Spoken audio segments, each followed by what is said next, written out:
Oudtshoornsdorp gegaan het? Ek moet sê, ek kan nie sê ek is nie bevooroordeel teenoor Sanet Steenkamp nie. Ek is geweldig, ek wil nie sê lief vir haar nie, dalk is daai 'n bietjie van 'n sterk woord.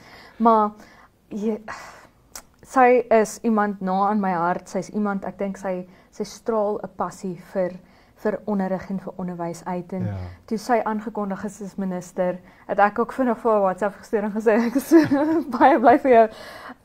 En sy het nou vir die eerste keer teruggegaan Karasburg toe. Vandat sy as minister aangewys is.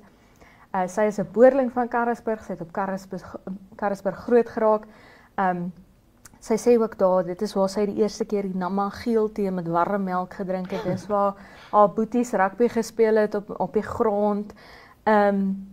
Ja, en ek dink so 'n mooi storie. Sy vertel ook daar, sy's 'n kind van Karasburg en sy's ook 'n kind van tweede kans. Sy verduidelik, haar hele familie was geweldig trots op haar toe sy universiteit toe gaan. En toe sy universiteit toe gaan, toe kom sy swanger terug.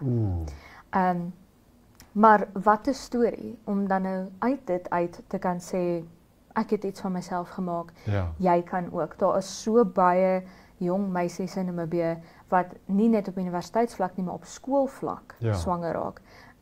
En om dan hierdie persoon te kan hê waarna jy kan kyk en kan sê, ten spyte van dit wat met my gebeur, kan ek nog 'n sukses van myself maak. En kan ek maak. Ja, en kan ek weer hierdie geweldige passie wat uit hierdie vrou uitstraal, as jy haar sien, dan weet jy dit. En sy het nog altyd hoër kwalifikasies nagestreef vir onderwys om beter te kan doen